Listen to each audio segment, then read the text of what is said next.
Hey, what's going on, guys? Hey, another good session today. I'm going to touch on a few things. Three things. I want to go over what's working. I think we're at the point of a big picture turn. We talked about maybe September.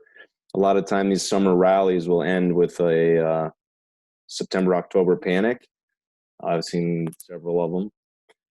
And I want to talk about that. I want to talk about what's been working as far as like specifically on Tesla. There's a nice little lesson that I went over with the prop guys today, and I wanted to do a video about it.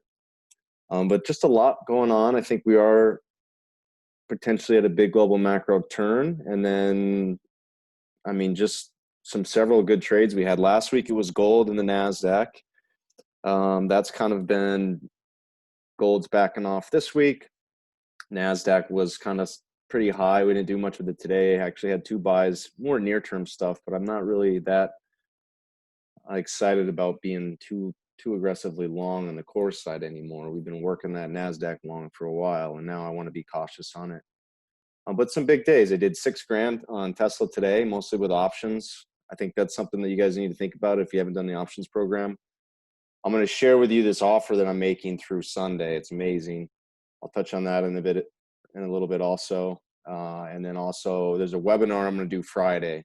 And the webinar I haven't done in a while. I want to do some teaching on some of the cyclical stuff and the pairs trading that we've been doing, both longer term and then day trade stuff as well. And then just to talk anything markets. If you guys want to talk crypto, if you want to talk about strategies, if you got questions about your trading, it'd be good, or you're interested in any of the programs or what we do. But let's just get into it. So this is what I wanted to highlight, and let me minimize this. I think even if I move this here so that I can see my chart, it throws it in the top right. So why don't I just operate out of these two screens in case the top right gets kind of jammed up or blocked. Let's see, let's turn off my signals on this chart. Hopefully you guys can see me. Also, when you want to sign up for their webinar, when you go to jenkinscm.com and you just click on the top right, I'm going to update that so you guys can opt in there. I'll go over that in a second. Okay, so here's Tesla. Now, so much to talk about on this stock. This over here, I'm going to keep this blank. So there's the big picture that you have to time things up a lot of times with the global macro, especially when you want to try to fade something that's high beta. We've had a couple good shorts on Tesla the last couple of years. I mean, we were short at like 600, went 300. Never took the long down there, which I kind of regret. But then we did fade it again on another top that didn't pull back as much. But largely for the last year, I mean, with stocks, once we put the liquidity in the system and we didn't roll over in S&Ps in May, this grind through the summer, I mean, that's not a stock that you just want to continue to fight on the short side. So I've been playing it long sometimes, fading it here and there.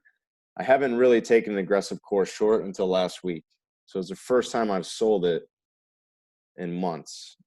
So that's just, I say that so you understand our timing. This isn't a stock that we fight only on the short side all the time. I have no problem going long at the right points in time, but now is definitely not a time to be buying.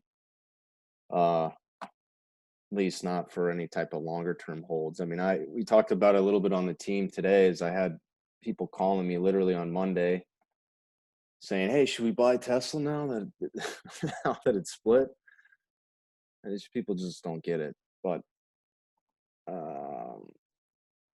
don't know. You're going to have a lot of bad longs up here, and I think there's a lot of risk in this market. I think you easily be back at 300. So several things. We want to just talk. It's one thing to get wrapped up in a conversation about why something should happen, or is a stock too expensive, or oh, it's battery day. That's all I heard about Monday. I don't even know what the hell battery day is. I mean, you can talk all you want to build your case, your scenario, what's supposed to happen, what should happen. I mean, that's all garbage. You have to have a system and a process, whether you want to use it mostly technicals or like we do, you need to incorporate the cycles and the time component. That's going to help you. But I mean, this was the last cycle that we shorted, and I want to talk to you guys about what's next, not just saying, hey, here's what we did. It's not. Some people are afraid to short Tesla. Well, okay, but there's a time and a place to do that. There was a lot of signals here, cyclically speaking, but I talk about the law of market 4. When you make higher highs 4 times in a row and you have angle and distance, you get a topping tail. You pulled back, tested the 8, couldn't make a new high, and then this was all bearish action from here. There was plenty of stuff on the intermediate term to be short, covering, reshorting on the bounce, which was a 50% of this move or this wall that we talk about all the time here. And then when you take out the bands, or you take out on the intermediate term, the bands are basically what the term structure is. We call the TMS, or the higher lows. Then a lot of times you're going to get the bigger pullback, and what that looks like is you get the move to the 200 and or all the way back to pi. This is our pi line, and that's what you got, and that was a place to be covering. I think that level was like 300 or something pre-split. All right, and then you had, let me just say something about this move here. When a stock hugs the 8 like this, or hugs the middle of the bands, or if you want to put a 50-day moving average on there, you can. But when a stock goes like this, I'm slow on my tool today. When a stock hugs the average, that's a hold. You just hold that. When you start to get angle and distance, vertical, away from the moving averages, that's when you got to start coming out and or looking to go the other way short. All right, you could fade this here, but you're really, that's not the type of action that produces the big turnaround collapse. It's when you go vertical. Even if you're long, you got to be coming out there, and or there's room to take some shorts, which I actually did a couple times here, and then we covered into this move. But this was another breakout.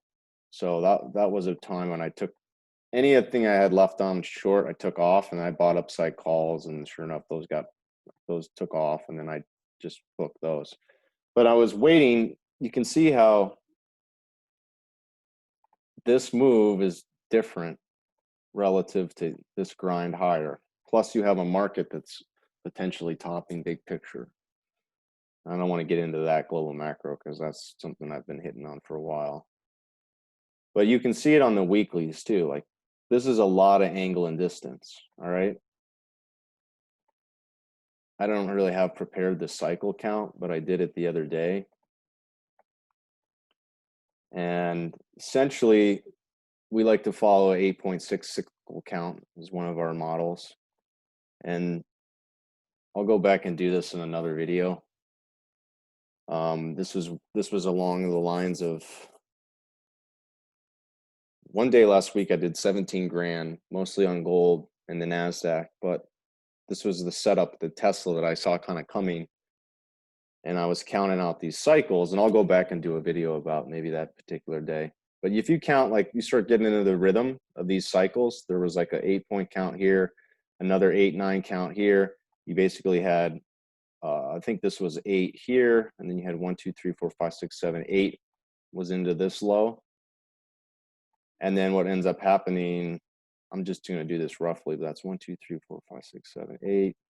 1, 2, 3, 4, 5, 6, 7, 8. 1, 2, 3, 4, 5, 6, 7, 8. This was I think this was an 8 or a 9 count on the weekly level up here. So plenty of reasons for, quite honestly, a longer term top. When you start talking about stocks that go 1,000+ PE, and I get the storytelling, I get the tech, I get all the future earnings potential, but you got to understand, when you have growth slowing, we're basically in a depression economically, and only several of the tech companies are even rallying and making things look like everything's okay.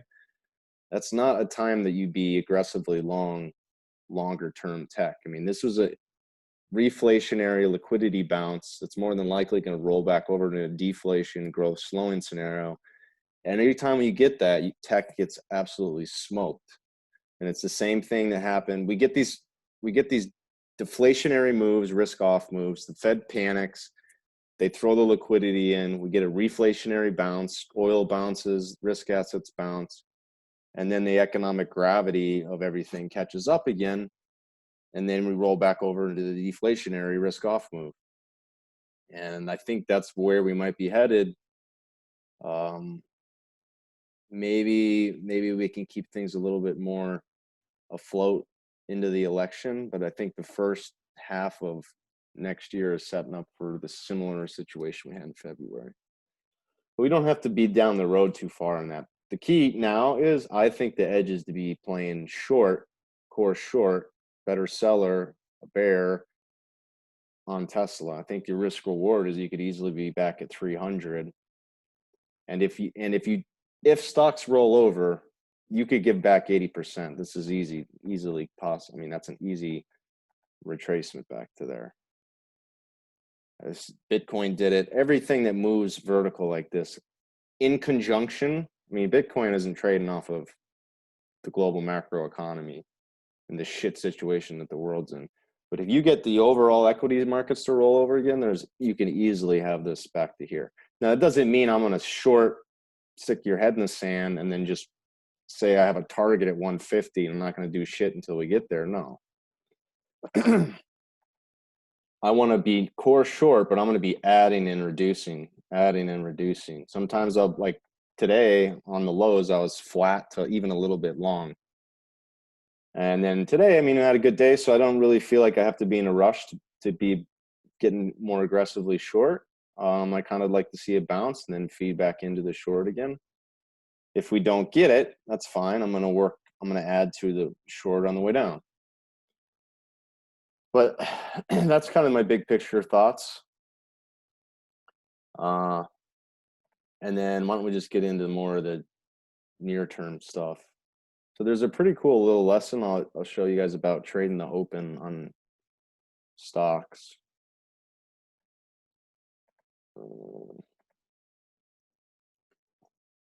This is yesterday.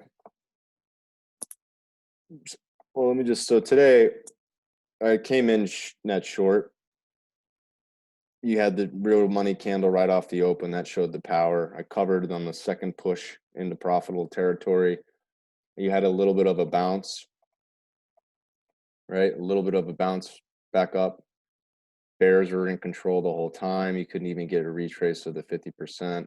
We went right back down on the first 5-minute cycle. It's a 5-minute chart, right?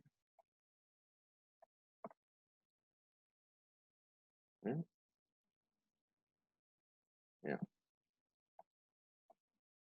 Right, there's the first bounce. I covered into here, and then you had another secondary 5-minute cycle here. Couldn't even get back to halfway of the move down, and then this was the boom. So I always talk about it's usually the second leg that's the bigger drop. So this was kind of like the third leg. It was down, a little bit of a pop down, and then that last leg was the big leg down. And then we covered really well here into new lows, right in front of 400. I was scrambling to try to get these puts off and sell out of these puts.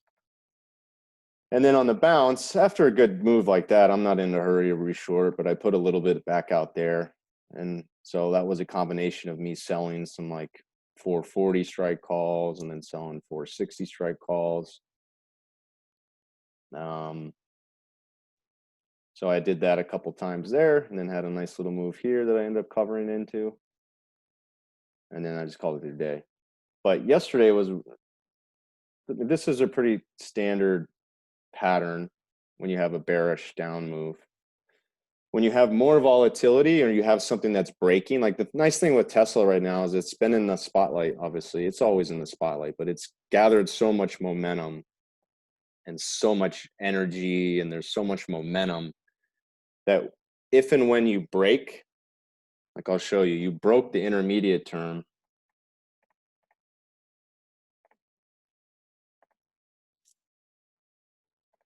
you can define the intermediate term different ways. I like to do it by the 30-minute chart, the hourly, and the 4-hour. But this was what we call the TMS. So not being able, you kind of held it here yesterday. You come in, the market was like, oh, all right, well, slicing right through here.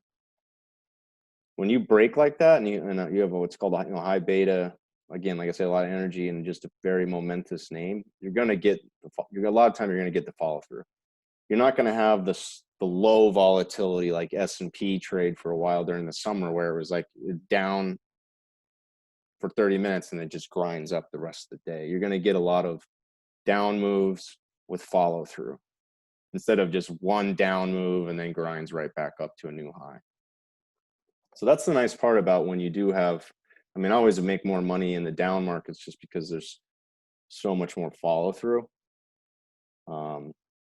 And there's just faster moves, there's more energy. So the slower environments are,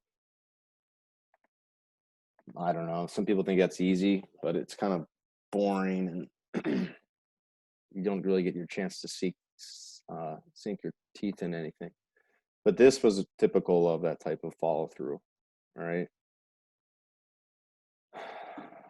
And then as far as yesterday, so this was the lesson I wanted to teach.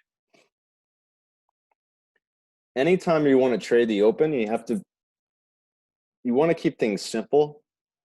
But we talk about on our prop team, where's the cycles, where's the trend, identifying those two things.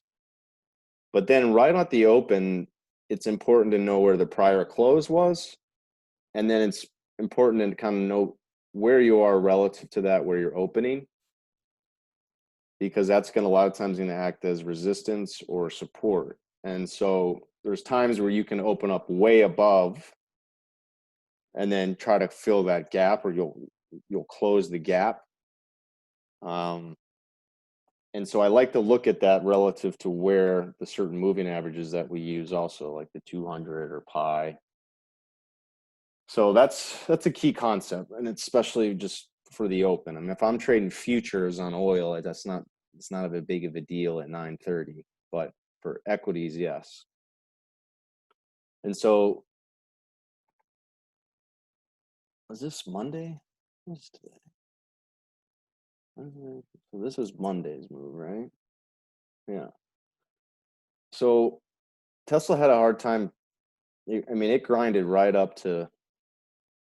I started shorting the first time up into 500. This move, I started shorting, and I got a chance to book some gains there.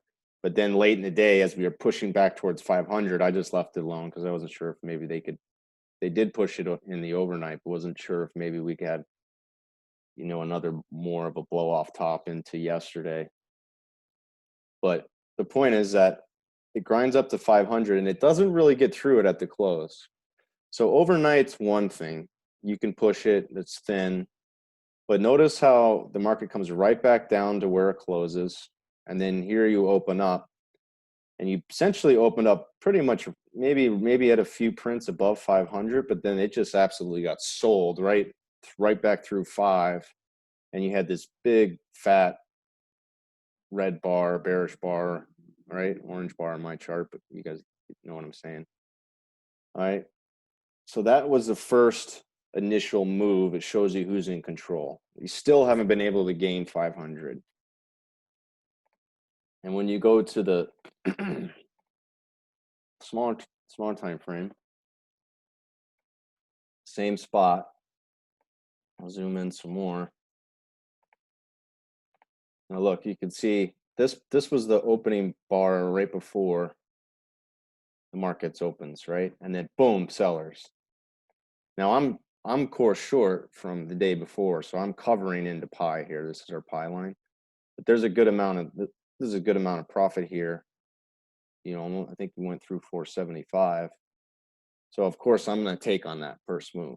And then you get the bounce, and notice how this bounce, you don't even get back to that same sell zone, and you got another drop. And that's probably easier to see on a 1-minute chart. We can zoom in there in a second. So I didn't reshort. but then I did cover up some more on the new low. And then this happened to be a nice little 5-minute cycle all the way back up. Again, you couldn't take out this prior high. You struggled right at the high of the morning, coming into right underneath the bands. After coming from a new low, you want to be a seller. And then boom, we sold the high, and you had 2 nice drops that we covered some more into. And then this, again, this is my core short, but coming from here, several lower highs, nice little cycles. But when you get back to the low of the day, you want to be taking. So pretty much cover the low on that.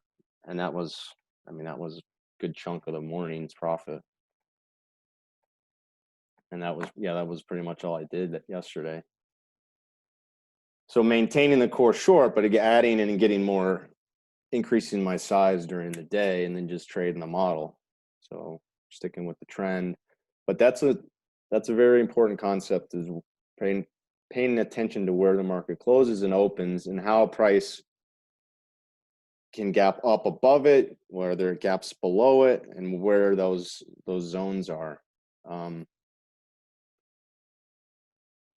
A lot of times, if I have a trend, my moving averages are up here, and then the prior close is below, and then we kind of open up right in the middle, it puts you in like a zone that's trapped. And that's different than if I've got my averages up here, and I've got my open up here, which is just similar to what was taking place yesterday. See, I'm in the downtrend. I've got my term structure, my price structure in place. I've got my bands. I got the 200 up here. I've got the prior. So when we drop and we bounce into that, that's just an easy sell. That's the edge to be shorting. If, let's say, for example, I have the prior close where it is, but my moving averages my trend is going this way. All right. If we go to gap down, I would probably be a buyer, but on the long side, when we get back up there, and I'm now on bullish trend, and all my averages are the opposite of this. These bands are down here, all going this way. That's not a short. Especially, it might be just if you want to use it against the close, but if we drop here, all right, and then you were supposed to get above the close, then it's a long, because you cleared that high, and your trend is going this way.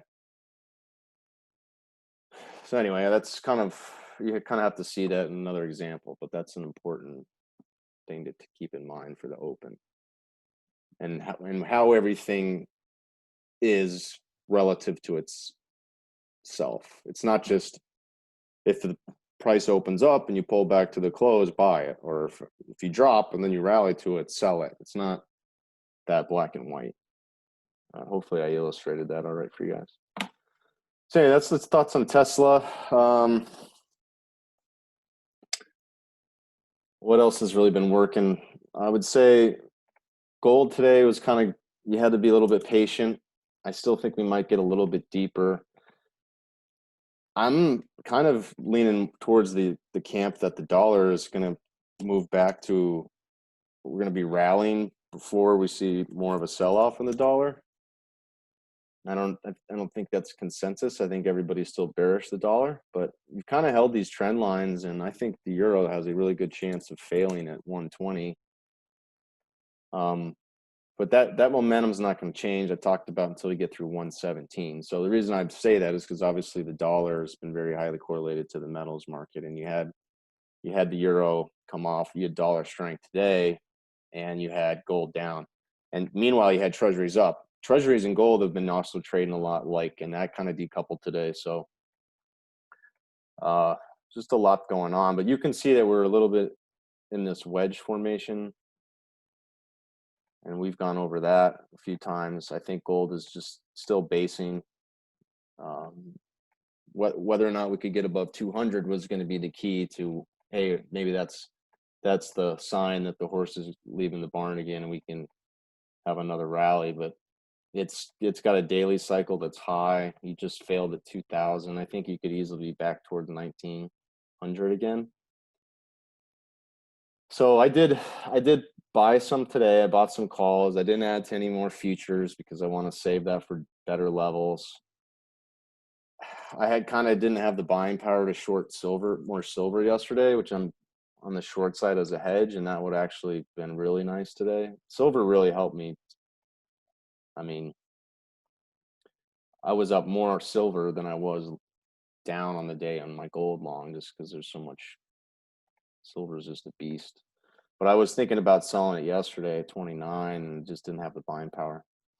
But I covered that, and I'm just going to stay with long gold. If it starts, I got some puts below the market. If it really starts to tank, maybe I can probably jump on the short side of silver intraday and then maybe try to add to that. I still like gold though. That's why there's these hedges in place for days when you have pullbacks. It kind of lets you add to your position at better levels without having to kind of just sit and wait and hope that the market gets back to wherever it is you bought if you're a little bit early. It's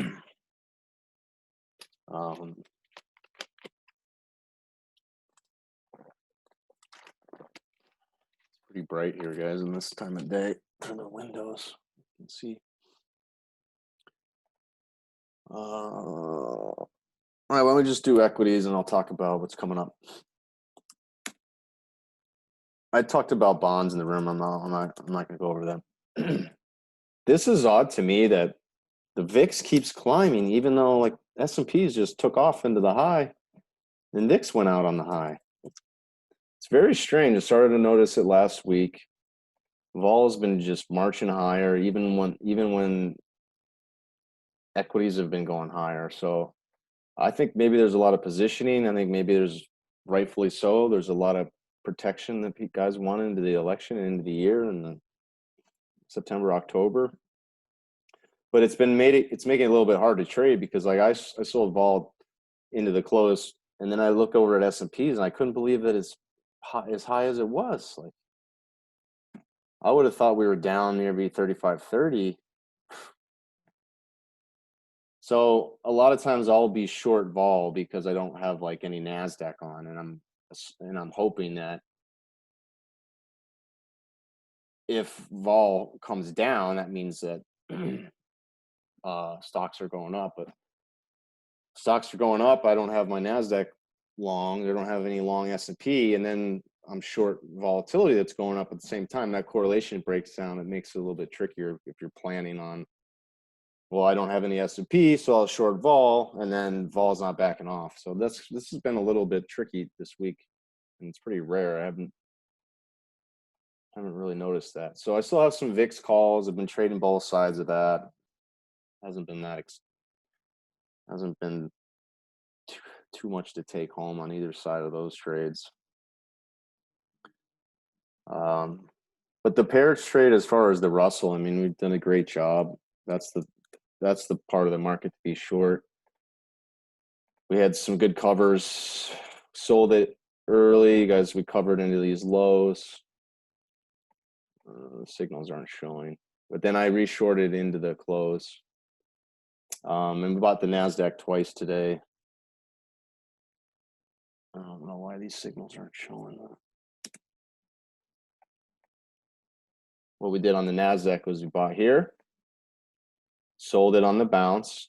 It's like I'm not really trying to buy the lower lows and then hold it for a new high necessarily. Took it off. We came back down. I rebought the lows. It went a little bit through, and then I sold it up here. So we'll see into the Asia session whether or not we do get a lower high relative to the all-time high.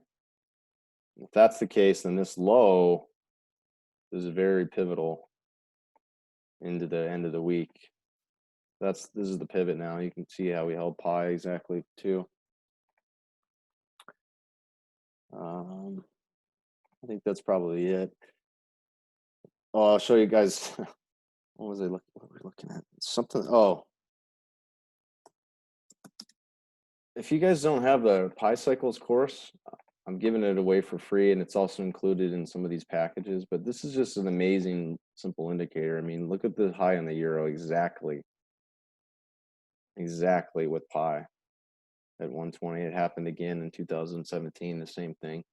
That's one of the things that I think matters along with these cycles, is why I think maybe you're going to kind of get everybody off sides, and maybe the dollar has some strength into the end of the year. We'll just wait for the intermediate term to kind of tell us whether or not that's the case. But here, guys, I just want to encourage you to join our team. We've got a prop team. We have an options team. I have a cycle edge membership, which is just more of a real-time alerts analysis. That's still $250 for the year. Guys are paying $150 every month. So what is that? $1,800 for the year. Probably in the next week or so, it's going to go back to $500, $700 for the year, depending on the payment. If you want to do like semi-annual, if you just pay monthly, it's probably going to be $150 a month. So that's this room, Cycle Edge 2.0. And I'm literally trying to get to observe as many markets as I can and get you guys in on these edges. So if you want to play bonds, it's, hey, the hourly cycle's high, we're selling them. Okay, we're back down, we're buying tens. We're doing that in currencies, we're doing that in commodities, we're doing that in, you can do it in crypto. So that's a great value. But I mean, guys, that's just like a quantitative signal product and analysis. The prop team, the options team, is where you're going to learn to trade futures. Or do you want to day trade? You want to swing trade? You want to core trade? You want to combine them all three? That's just how you're going to start having days where you're doing $8,000. I did 17 grand last week, and this is all mostly futures. So it's taking advantage of these core global macro trends in the economy and the markets, but then you got to put together the risk management piece of it. You got to get your analysis, the trend, then you get to understand the cycles, then you got to execute and you got to manage the risks. That's adding and reducing. It's having the other side of the market if you're a little bit early and making profit there. That allows you to buy more instead of having to stop on the low because you were too high and you didn't have any profit on the way down. You don't have a hedge. That's the part that you need the coaching and the mentorship on. You want to be on the prop team. You want to be on the options team, because then you can work through that stuff. That same thing, I would do it if you were sitting on the desk when I used to trade in the junior guys. The market's slow. I'm talking to them all afternoon about you were just too heavy too early. You had the right level, you had the right area, but you're too heavy too early when you got down there, and you had to stop because you just didn't want to give that much back at the end of the month. Or that's the part that really is the hardest part for trading. It's getting that size right. So anyway, this is what we're doing in this room. With some of my Tesla trade, I'm talking about vol there. This is selling the Russell.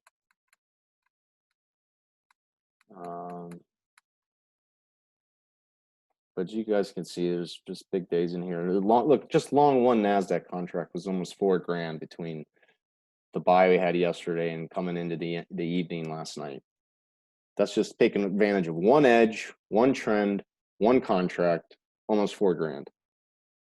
So I'm going to share with you guys what I put together is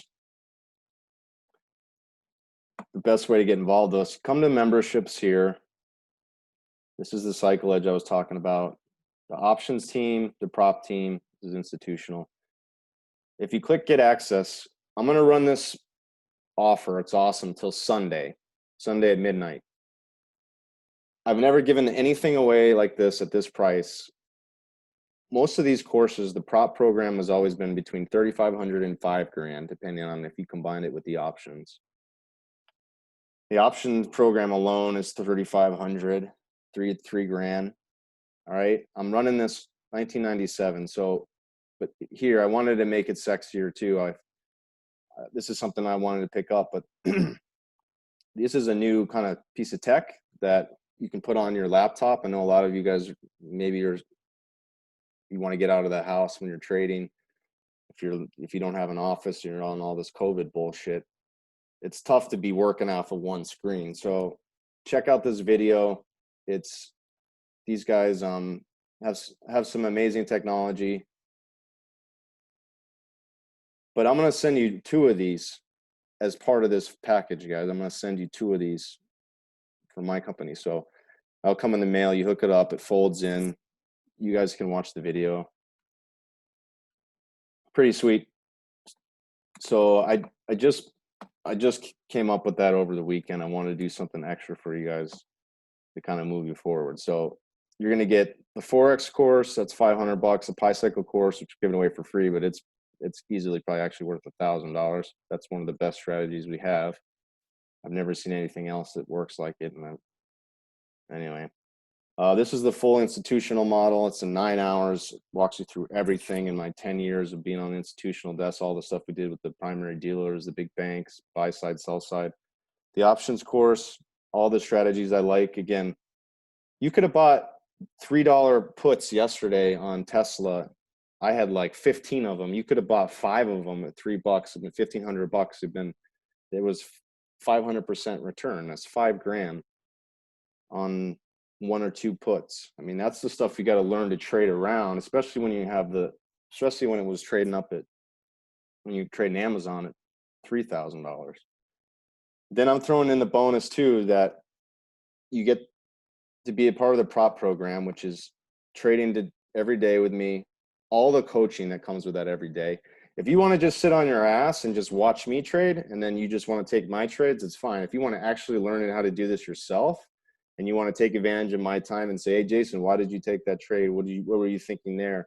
Okay, I did that yesterday and I got nervous, or I screwed that up. What did I do wrong? What can I do better?